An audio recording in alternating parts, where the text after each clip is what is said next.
షేక్ అన్వర్ గారి millionaires wealth creation workshop November 20న నిర్వహిస్తున్న ప్రోగ్రాంలో జాయిన్ అవ్వాలనుకుంటే వెంటనే సంప్రదించండి. నమస్కారం రచిత గారు. నమస్తే సిరి. మన లైఫ్లో చాలా మంది ఉంటూ ఉంటారు. కొందరు మన హ్యాపీనెస్ని వాళ్ళు ఫీల్ అవుతూ ఉంటారు. ఇంకొందరు మనం సక్సెస్ అయినా, మనం ఒక మంచి పొజిషన్లో ఉన్నా కూడా దాన్ని చూసి జెలస్ పడే వాళ్ళు ఎక్కువగా ఉంటారు. అలాంటి వాళ్ళ వల్లనే మనం ఎక్కువగా ప్రాబ్లం ఫేస్ చేయాల్సి వస్తూ ఉంటుంది. వాళ్ళని ఎలా గుర్తించాలి మేడం? యాక్చువల్గా ఇది చాలామంది మనస్తాపానికి అంటే బాగా డిప్రెషన్లోకి మానసికంగా హర్ట్ అయి దెబ్బ పడడానికి ఇది చాలా పెద్ద సబ్జెక్ట్ అనే చెప్తాను. అంటే కొంతమంది జెంట్స్కి చెప్పినా, లేకపోతే ఇది యాక్చువల్గా కంపారిటివ్లీ జెంట్స్ కంటే కొంచెం లేడీస్లో వాళ్ళు ఎక్కువేమో అని అంటాను. మీరు అగ్రీ చేస్తారు. అలా అని నేను ఒక లేడీనే. So it is not that like jealousy అసలు ఎందుకు అవసరం అని నేను ఎప్పుడు ఒక వర్డ్ చెప్తుంటాను. ఆ ఒక్క పదంతో మనము కూడా మనకు నచ్చని ఒకటే ఒక క్వాలిటీ. అంటే ఇప్పుడు ఎవరైనా జెలసీ ఫీల్ అవుతున్నారు అనుకోండి, వాళ్ళ లోపల వాళ్ళు కూడా అంటే గిల్ట్గా ఫీల్ అయ్యి బాధపడాల్సిన ఒక గుణం ఏదైంది ఉందంటే జెలసీ ఉన్నవాళ్ళు. ఎందుకు అనంటే ఆ జెలసీ అయితే ఇప్పుడు మీరు అడిగిన క్వశ్చన్లో నాకు దూరంగా ఉన్న శత్రువు బెటర్, పక్కన ఉండి మనతో ఉంటూ మనతో జెలసీ ఫీల్ అయ్యే వాళ్ళే ఎక్కువ ఉన్నారు. ఆ ఒక ఉండటం వల్ల చాలామంది సక్సెస్ కానివ్వండి, చాలామంది తెలియకుండా ఒక ట్రాప్లో పడిపోయి ఆ బాధతో, ఆ పెయిన్తో వాళ్ళను వదులుకోలేక, వాళ్ళతో ఉండలేక నరకం అనుభవించే వాళ్ళు చాలామంది ఉంటారు. సో ఈ జెలసీ, ఈర్ష్య అనేది వాళ్ళకి అంటే ఇప్పుడు ఎదుటి వాళ్ళ మీద ఈర్ష్య పడి, ఎదుటి వాళ్ళ మీద జెలసీ పడి వీళ్ళు పొందేది ఏమైనా ఉందా? లేదు. మేబీ అక్కడ ఆ క్షణిక ఆనందం జరుగుండొచ్చు, క్షణికంగా నీకు నువ్వు మాస్క్ వేసుకొని ఉండొచ్చు వేరే వాళ్ళని హర్ట్ చేసి. కానీ నీకు తెలియకుండా ఆ జెలసీ ఎవరైతే పడుతూ వీళ్ళకి ఇబ్బందులు చేస్తారో వాళ్ళకి బ్యాడ్ ఎఫెక్ట్ అయితే జరగడం జరుగుతుంది. దాన్ని ఏమంటారు? కర్మ అంటారు. కానీ సరే, ఆ కర్మ వాళ్ళు అనుభవించడం అనేది పక్కన పెడితే ఎలా ఐడెంటిఫై చేసి వీళ్ళ నుంచి అంత నిష్ఠూరం కంటే ఆది నిష్ఠూరం బెటరు అని ఎలాగా వీళ్ళను పసిగట్టాలి అనేది మీరు మనకు పెట్టిన కమెంట్లో క్వశ్చన్. సో దీంట్లో ఏంటి అంటే ఫస్ట్ ఆఫ్ ఆల్ వీళ్ళను మనము గుర్తించడం అనేది నిజంగా కూడా కొంచెం కష్టమే. ఎందుకంటే మనతోటి తిరుగుతుంటారు కదా, మనతో తిరుగుతుంటూ మనలో ఇంటి దొంగను ఈశ్వరుడైనా పట్టలేడు అని ఒక సామెత ఉంది, అవునా కదా? సో అలాంటి ఆల్మోస్ట్ ఇది ఆ కోవకు సంబంధించిన వర్డే.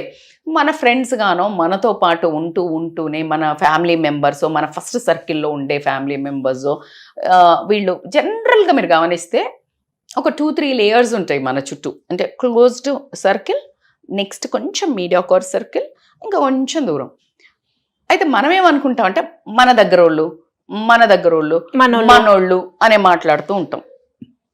అయితే మన వైపు నుంచి ఆలోచిస్తే మనల్ని పాయింట్అవుట్ చేసిన, బ్లేమ్ చేసేది ఫస్ట్ సర్కిల్, ఈదర్ ఫ్రెండ్స్లో తీసుకోండి, ఈదర్ రిలేషన్స్లో తీసుకోండి, వీళ్ళే. సెకండ్ సర్కిల్ కొంచెం, ఇక థర్డ్ సర్కిల్ వాళ్ళు 80 to 90% they will be happy with our growth, they will be happy with our whatever. మనం ఏమైనా ఒక మంచిగా చేసేవాళ్ళు, మంచిగా సక్సెస్ అయ్యేవాళ్ళు, మీరు అన్నట్టు అందంగా ఉన్నా, లేకపోతే మంచిగా బట్టలు వేసుకున్నా, మంచి డ్రెస్ వేసుకున్నా, మంచి స్టేటస్లో ఉన్నా, మంచిగా అచీవ్ చేసినా, మంచి డబ్బులు సంపాదించినా, మంచి ఇల్లు కట్టుకున్నా, మంచి కారు కొనుక్కున్నా, they will be more happy and they appreciate you did so very well అంటారు. ఇక్కడ ఉన్న వాళ్ళు, ఈ మీడియా కోరలో ఉన్న వాళ్ళతోటే వచ్చిన నసంత దౌర్భాగ్యం ఏంటంటే వీళ్ళను దాటి మనం ఆ స్టెప్పులు బయటికి వేయలేం. అలా మన జీవితం అనేది బంధాలలో మనస్సుతో ముడిపడి ఉండటం జరుగుతుంది. నా వదలలేక, నా పీక్కోలేక, నా లాక్కోలేక అన్నట్టు ఉంటుంది. అయితే వీళ్ళలో ఎలాంటి లక్షణాలు?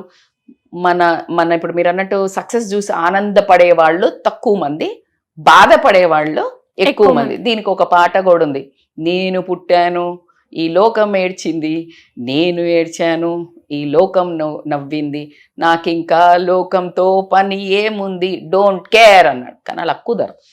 ఆ డోంట్ కేర్ అనటం అనేది అసలు ఎవరైనా కూడా మాటల్లో చెప్తాం కానీ మనము అది ఫీల్ అవ్వలేము కదా. ఇప్పుడు ఎవరికైనా జెంట్స్కి చెప్పాను, కామెంట్లో చేసింది, నా మీద జలసి పడుతుంది, నా మీద ఇట్లా అయింది, నాకు ఇంత ఇబ్బంది పెడుతుంది, నన్ను ఇట్లా అన్నది అంటే వదిలే అని సింపుల్గా ఏంటి అసలు ఆ పెయిన్ సఫర్ అయ్యే వాళ్ళకి. ఆర్థిక సమస్యలు వచ్చినా, హస్బెండ్ తో సమస్యలు వచ్చినా, వాటికంటే ఈ నమ్మక ద్రోహము, మన పక్కనే ఉంటూ మన మీద ఈర్ష్య పడే వాళ్ళను తట్టుకోలేరు. ఆ pain it will be in deep layers. Over the period of time you will exercise, you might come out మంచిగా. అంటే మన చుట్టుపక్కల ఇంకొక మంచి వాళ్ళు ఉన్నారని చెప్తున్నాం కదా, వాళ్ళ ఒక సహాయంతో వాళ్ళు చెప్పే మాటలు నాకు చాలా హెల్ప్ అవుతుంది. ఇప్పుడు మా అసలు అంటే ఇప్పుడు నువ్వు వీళ్ళు ఇలా చేస్తారు, ఇప్పుడు మిమ్మల్ని కాదు అని ఇంకా ఏదో ఒక బ్యాక్ బైటింగ్ చేసిండ్రు, లేకపోతే బ్యాక్ బిచ్చింగ్ చేసిండ్రు, లేకపోతే ఇంకేదైనా ప్లాన్ వేస్తున్నారు అని అసలు వర్తే కాదు వాళ్ళ గురించి నువ్వు థింక్ చేయడానికి అన్నప్పుడు you will feel oh correct కదా, why I'm thinking this nasty people అనిపిస్తుంది. సెన్స్ కదా. అలాగా మనకి అందుకనే మనకు ఆ మంచి రియల్ ఫ్రెండ్స్ కూడా ఉండటం అనేది, రియల్ పీపుల్, ఫ్యామిలీ పీపుల్ అనేది ఉండటం అనేది చాలా చాలా ఇంపార్టెంట్. మరి ఆ రియల్ పీపుల్ కూడా నిన్ను రియల్గా ఇలా మోటివేట్ చేయాలంటే నువ్వు రియల్గా ఉండాలి, నువ్వు నిజాయితీగా. ఇప్పుడు నువ్వు కూడా అలాగే ఉన్నావు అనుకో, నువ్వు కూడా జలసీ పడటము ఇంట్లో, లేకపోతే ఎవరి గురించి అన్న ఈర్షగా మాట్లాడటం, ఇది తెలిస్తే ఇప్పుడు నీ ఫ్యామిలీ వాళ్ళు కానీ ఇంకొక ఫ్రెండ్ కానీ వదిలే, నువ్వు ఇంత గ్రేట్, నువ్వు ఇంత తోపు అంటారా? అనరు. This is what again I want to mention. నేను ఎప్పుడు రెండు వైపులా మాట్లాడతాను. జలసీ వాళ్ళని కంప్లైంట్ చేసే ముందు మనం జలసీ ఉన్నామా లేదా అనే వాళ్ళకే ఈ హక్కు ఉంది మాట్లాడేది అని నేను చెప్తాను. సో వీళ్ళు ఏంటంటే ఎలా ఉంటారు అని అన్నారు కదా, మీరు ఎలా ఫైండ్ అవుట్ చేయాలంటే వీళ్ళు ఎప్పుడైనా మీరు గమనించండి. ఇప్పుడు ఫర్ ఎగ్జాంపుల్ అబ్బా ఈరోజు ఏమైందో తెలుసా, నేను ఇట్లా రజిత మేడం తోటి ఒక వీడియో చేశాను, అద్భుతంగా చేశాను, అసలు అది 2 million పోయింది తెలుసా అని అన్నావు. అనగానే ఇంకో యాంకర్ కాలిపోయింది అనుకుందాం. ఫర్ ఎగ్జాంపుల్ యాంకర్ అంటే సరే, ఎందుకో యాంకర్ అన్నాను అంటే సేమ్ దాంట్లో ఉండటం, లేకపోతే ఇంకో ఫ్రెండ్ అనుకుందాం. నాది ఇంకా అసలు వాళ్ళతో ఎంత పోయింది తెలుసా. Is it necessary? No, it's necessary to celebrate as she's friend. మీతో ఉన్న బయట friend, away from your community అవనివ్వండి, సేమ్ దాంట్లో ఎలా సెలబ్రేట్ చేయాలా?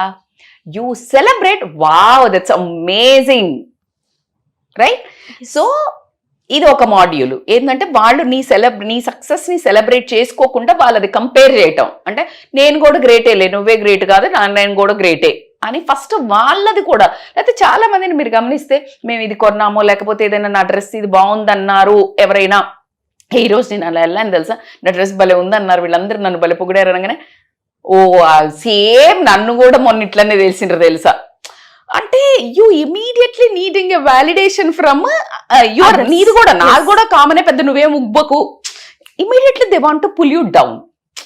ఇదంతా ఈ లక్షణాలు ఉన్న వాళ్ళు కంపేర్ చేసుకోవటం, వాళ్ళు నీకంటే గ్రేట్ అనేది నీకు మళ్ళీ ఒకసారి చెప్పడం, నీ గ్రేట్నెస్ నాకు అసలు అప్రిషియేట్ చేయటం ఉండదు. నెక్స్ట్ వాళ్ళే ఇంకొక క్వాలిటీ ఏంటంటే they don't even appreciate your success. ఇప్పుడు నువ్వు ఏదైనా బాగా, ఇప్పుడు నేను అనుకున్నదే ఎగ్జాంపుల్ తీసుకున్నా, లేకపోతే ఇప్పుడు ఫర్ ఎగ్జాంపుల్ నన్ను తీసుకోండి మీరు. ఇప్పుడు నేను అంటే పూర్తిగా ఒక డీపీ పెట్టని స్టేటస్ నుంచి, ఒక డీపీ, ఒక వాట్సాప్, నాకు ఒక ఫేస్బుక్, ఒక ఇన్స్టా, ఒక రీల్ కూడా నేను ఎప్పుడు అంటే పెట్టాను దాన్ని లైఫ్ లో. సడన్ గా I came in to the Suman TV and that amazing people, viewers are accepted us, మనల్ని యాక్సెప్ట్ చేసినప్పుడు obviously as your friend or a family person ఖచ్చితంగా అప్రిషియేట్ చేయాల్సింది. అంటే నన్ను అనట్లేదు, నాకు దేవుడు ఇచ్చిన అవకాశంగానే నేను చేసిన జాబ్కి బికాజ్ ఒక 10 మంది కంటే ఎక్కువ మీ కళ్ళ ముందే బోలెడు మంది మనకి కౌన్సిలింగ్లకు రావడం పక్కన పెడితే అప్రిషియేట్ చేస్తూ 100 calls వస్తుంటాయి అని చెప్తుంటారు. సో కానీ మన చుట్టుపక్కన ఉన్న వాళ్ళు ఒక చిన్న అప్రిసియేషన్ కూడా, కానీ 80 members చేస్తారా బాబు. కానీ ఎవరైతే మన దగ్గర అనుకుంటామో వాళ్ళు చేస్తుంటే కూడా పక్క నుంచి వెళ్ళిపోవడము, లేకపోతే అప్రిషియేట్ నోరు తెరిసి ఒక్కరోజు కూడా అనకపోవడము. ఇంకా తమాషా ఏంటంటే మన ఫ్యామిలీ గ్రూప్సే కదా, మనమే కదా అని మనము ఏదైనా వీడియోస్ అంటే ఇవి వద్దు అనటము. ఎందుకు అంటే I don't know what's wrong with it. మళ్ళా వాళ్ళే వేరే వాళ్ళ వీడియోస్ పెడతారు. నీకు అర్థమవుతుందా? వేరే వాళ్ళ వీడియో అంటే the amount of jealousy, the amount of restriction which you are, అంటే ఒక వివేకము, అంటే ఏజ్ కానీ వాళ్ళకున్న స్తోమత కానీ వాళ్ళకున్న ఏదాన్ని కూడా మరిచిపోతారు. జలసీలో మంచి చెడు అనేది మరిచిపోయి అంటే స్ప్లిట్ పర్సనాలిటీలో ఒక రకమైన చెడు బిహేవియర్ అనేది కనిపించడం జరుగుతుంది. So they don't even appreciate your success. So అది ఒకటి ఇమీడియట్గా, అంటే నువ్వు కోరుకుండొచ్చు కదా, నేను ఇది చేసినా అని వచ్చే లోపలే వాళ్ళు అసలు ఏదో వేరే పని ఉన్నట్టు ఇట్లా చేయంగానే నీకే యూ విల్ జస్ట్ డ్రౌన్. ఎందుకంటే you want a validation from your people. దునియా పెట్టినా ఇంట గెడిసి రచ్చగలవాలి అని ఎందుకు వచ్చింది ఆ పదము? ఎందుకు అంటే ఇంట్లో వాళ్ళు మెచ్చుకుంటే ఉన్నంత ఆనందం ఇప్పుడు మొగళ్ళని కూడా అంటారు కదా, బయట వాళ్ళు ఎంత అన్నా చేసుకుని ఇంటికి రాగానే పిల్లిరా అంటారు. Because you need that validation from your own people. దాని ప్రైస్లెస్ అది. ఆ మానసికంగా కుంగిపోవడానికి ఏంటంటే వాళ్ళు దెబ్బ కొట్టడం. సో అట్లా నాట్ అప్రిషియేటింగ్ అనే చాలా. అట్లా కాకుండా నువ్వు ఏదైనా చేద్దాం అనుకో, నువ్వు ఏదైనా వాళ్ళు వేరే వాళ్ళకన్నా సహాయం చేస్తారు, కానీ నువ్వు ఎదుగుతావు వాళ్ళ సహాయంతో అని తెలిసినప్పుడు they don't even support. They know they will have a capability. వాళ్ళకి కెపబిలిటీ కూడా ఉంటుంది, హెల్ప్ చేయగలుగుతారు, చేస్తారు, వాళ్ళు వేరే వాళ్ళకి చేస్తారు. కానీ నీకు మాత్రము నువ్వు ఎదుగుతావు, నీ మీద జలసి ఉన్నట్టయితే గనక they won't support your thing. ఇంకొక తమాషాగా చిన్నగా కట్ డౌన్ స్మార్ట్ జోక్గా చెప్పాలంటే వాళ్ళు ఊరికే చెప్తుంటారు, నాకు ఆమె ఏం నచ్చదు తెలుసా, లేకపోతే ఆయన ఏం నచ్చదు తెలుసా, సోది వీళ్ళు ఇట్లా లేకపోతే ఏదో ఒకటి మాట్లాడటం అట్లా చేస్తుంటారు. ముందుగా వెనకాల ఏంటి అంటే they will try to imitate your dressing style, your hobbies, లేకపోతే ఫ్యాషన్ అనో, లేకపోతే నీలాగా బిహేవ్ ఏదో ఒకటి they will try to, jewellery తీసుకోండి, లేకపోతే ఏదో ఒకటి they will try to imitate. అంటే వాళ్ళకి అలాగే ఇష్టము, కానీ నువ్వు వాళ్ళకంటే బాగుండటం వల్ల దే డోంట్ లైక్ యూ. దానివల్ల ఏం చేస్తారు అంటే వేరే వాళ్ళ ముందు ఎప్పుడు నిన్ను డిగ్రేడ్ చేసి మాట్లాడటము, నువ్వు లేనప్పుడు వాళ్ళ ముందు నీ తప్పులేంచి మాట్లాడటము, లేకపోతే నీ మీద అన్ని బ్లేమ్స్ చెయ్యటము, లేకపోతే నువ్వు మనిషి నాకు తప్పులు చేయరా చేస్తారు, కానీ నీ మీద నిన్ను తక్కువ చూపించడానికి అదే పదిగా వేరే వాళ్ళ ముందు ఎప్పుడు నువ్వు ఏది చేసినా తప్పుగా చూపించడం. ఇప్పుడు ఫర్ ఎగ్జాంపుల్ లెటెస్ట్ అస్యూమ్ చిన్న చిలిపిగా ఒక గర్ల్స్ గ్యాంగ్ ఉన్నారనుకో, వాళ్ళు అదే చేస్తుంటారు, కానీ ఎవరైనా వాళ్ళలో కొంచెం అందంగా ఉన్న అమ్మాయో, సక్సెస్ఫుల్ అమ్మాయో, బాగా చదివే అమ్మాయో బాగుందనుకో ఉండి ఆ అమ్మాయి కూడా అదే పని చేసినా ఈ పక్కనున్న వాళ్ళు ఈ అమ్మాయితో కలిపి నువ్వు ఆ పని చేసావని చెప్తారు, కానీ అక్కడ వాళ్ళు కూడా అదే చేస్తుంటారు. ఎందుకంటే ఇప్పుడు వీళ్ళకి నోరు ఉండకపోవచ్చు, అందరూ అనలేరు అలాగా. సో టీజ్ చేయటము, వేరే వాళ్ళందరి ముందు లెగ్ పుల్లింగ్ చేయటము, ఇలాంటివి చేసినప్పుడు అవుతుందంటే మనిషి బ్రేక్ అవుతారు సిరి. ఆ బ్రేక్ చెయ్యాలి, వీళ్ళ ఆత్మస్థైర్యాన్ని బ్రేక్ చెయ్యాలి, వీళ్ళేం పెద్ద గొప్ప కాదు అనేది బ్రేక్ చెయ్యాలి అని నిన్ను ఎన్నో రకాలుగా నేను ఈ మధ్య చాలా చోట్ల చదివేటప్పుడు కూడా నేను కొన్నిట్లలో ఎప్పుడైతే మోసం చేస్తూ కాకమ్మ కబుర్లు చెప్తూ ఇలా బిచ్చింగ్ చేస్తూ ఇల్లుల్లో ఫోన్లు మాట్లాడే వాళ్ళకున్నంత గ్రూప్ నిజాయితీగా సక్సెస్ అవ్వనంతసేపు నీతో అందరు ఉంటారు సిరి. అంటే అందరంటే నార్మల్గా గుంపులో Govinda. When you start success కొంచెం అపార్ట్ ఫ్రమ్ నీ డ్రెస్సింగో, లేకపోతే నీ చదువో, లేకపోతే నీ జాబో, లేకపోతే నీ బిజినెసో, నీకు డబ్బు అని చెప్పను, మళ్ళీ qualities of the human being makes always.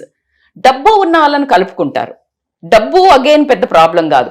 ఎప్పుడైతే నీ క్వాలిటీస్ కానీ నేను ఇప్పుడు చెప్పిన ఈ ఫ్యాక్టర్స్ కానీ సక్సెస్ కానీ ఏదైనా ఎలివేట్ అవుతున్న టైంలో మాత్రం ఖచ్చితంగా they will try to break you.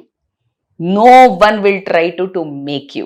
So అందుకని మేక్ ష్యూర్ ఈ గుణాలల్లా నిన్ను ఇంకొకటి కూడా చేస్తాను. నువ్వు ఎప్పుడైనా హ్యాపీగా ఉన్నావు అనుకో సిరి, ఇది నాకు కొన్నిసార్లు ఎక్స్పీరియన్స్ అయింది. ఇప్పుడు మనం ఒక గ్రూప్లో ఉన్నప్పుడు లేకపోతే ఎక్కడైనా చుట్టాల దగ్గర కానీ చాలా హ్యాపీగా ఉండి బాగా ఎంజాయ్ చేస్తాం అనుకో, they can tolerate and they will become silent. అక్కడ వాళ్ళు ఏదో ఒక ఇష్యూ క్రియేట్ చేయటము, లేకపోతే నువ్వు హ్యాపీగా ఉండి నువ్వు సెలబ్రేషన్ ఉన్నప్పుడు they don't want to participate in your celebration, they will go away. అంటే నీ దగ్గర నుంచి కనిపించరు, నీ దగ్గర ఉండాలని అనుకోరు, వాళ్ళు నీ దగ్గర నుంచి దూరంగా ఉండాలనుకుంటారు, ఎందుకంటే దే ఆర్ నాట్ రెడీ. అంటే వాళ్ళు నిన్ను హ్యాపీగా చూడడం ఇష్టపడరు.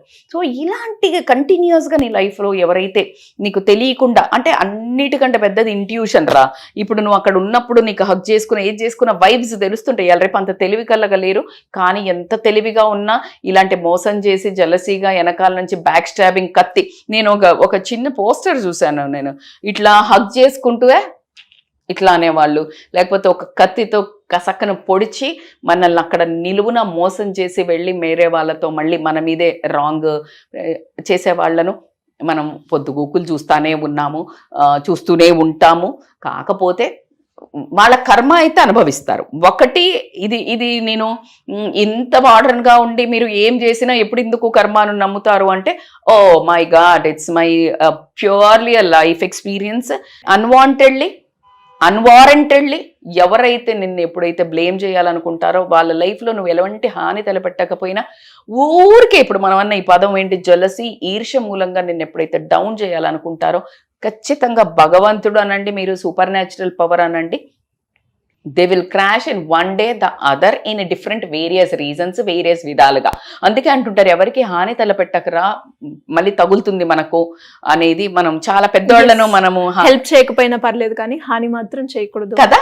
ఎగ్జాక్ట్లీ. ఇప్పుడు నీకు అంత అప్రిషియేటింగ్ క్వాలిటీ లేకపోతే జస్ట్ నోరు మూసుకొని ఉండు, అంతేగాని మళ్ళీ వేరే వాళ్ళ ముందు బ్లేమ్ చేయటం కానీ ఇట్లా ఎంత చేయటం కానీ చేస్తే చాలా నష్టాలు జరుగుతాయి. మీకు తెలియంది ఏంటంటే మీరు ఆ టైం పాస్ కనుకో, సరదాగా అనుకో, అక్కడ లెగ్ పుల్లింగ్ చేసామనుకో చేస్తుండొచ్చు, కానీ ఆ తర్వాత వాళ్ళ మనస్సులో పడే గాయము, మానసికంగా మనస్థితి మీద పడే ఒక గాయం ఏదైతే ఉంటుందో చాలా బాధపడతారు. ఆ బాధకు కారణమైన మనుషులను భగవంతుడు చచ్చిన క్షమించడం అనేది మాత్రం నేను గ్యారంటీగా రాసి చెప్తున్నాను. కాబట్టి డోంట్ డూ. భగవంతుడు ప్రతి ఒక్కళ్ళకు ఒక ఎసెట్ ఇస్తాడు. నీకు చదువు ఇచ్చాడు, ఒక ఆమెకి అందం ఇచ్చి ఉంటాడు, ఒక ఆమెకి నీకు చాలా చదువు లేకపోయినా బంగారం లాంటి అద్భుతమైన భర్త నెత్తిలో పెట్టుకునే వాళ్ళని ఇచ్చేవాడు ఉంటాడు. ఒక కలెక్టర్కి కూడా కలెక్టర్ అన్ను జలసి ఫీల్ అయ్యే లోపల తన వెనకాల తన భర్త బోలెడంత troubles so everybody has their own dish of problems యార్. నువ్వేమే మొహంలో చూడంగానే వీళ్ళకేం లేదు, లేకపోతే వీళ్ళు ఎంజాయ్ చేస్తున్నారని నువ్వు కుళ్ళుకొని అనవసరంగా పాపాన్ని మూట కట్టుకోకు. Whenever you are sending some negative energy, you are attracting double negative energy. So this is a compulsory, it's a formula. So కాబట్టి మీరు ఏదో పిచ్చిగా వేరే వాళ్ళని సతాయించేసా ఈరోజు ఇవన్నీ మంచిగా పుల్లబెట్టేసా వీళ్ళకి, లేకపోతే నేను ఇట్లా ఏమైనా బ్లేమ్ చేసినా అని ఏ రోజు కూడా కంటి నిండా కొనుక్కు మాత్రం వాళ్ళు తీయరు. ఒకవేళ వాళ్ళు తీస్తున్నారో మనస్సు ఇంకా అంతకంటే రాతి గుండెలు అనుకోండి. భగవంతుడు కొడతాడు కదా అంటే రాతి గుండె కాదు, దాని బాబు కొండ కూడా పగిలిపోద్ది. సో బేసికల్గా నువ్వు బాగుపడడానికి ఏమన్నా సక్సెస్ మంత్ర అంటే నేను చాలా చెప్తాను, డిటర్మినేషను, డెడికేషను, డిసిప్లిను అని చెప్తాను కదా. నాశనం అవ్వడానికి, నాశనం మీరు అవ్వకూడదు అని అంటే గనక ఒకటే ఒక పదం, జలసి ఉండకూడదు. సో కాబట్టికే మీరు ఇవన్నీ ఆలోచించుకొని బిహేవ్ చేయండి. మీరు అన్నట్టు లాస్ట్ వర్డ్ ఎండ్ చేయాలంటే మీరు మంచి చెయ్యకపోయినా పర్లేదు కానీ ఎవరిని హాని మాత్రం చెయ్యకండి. Don't judge anybody, don't talk negative at anybody, don't hurt anyone. Thank you madam, thank you so much. Thank you.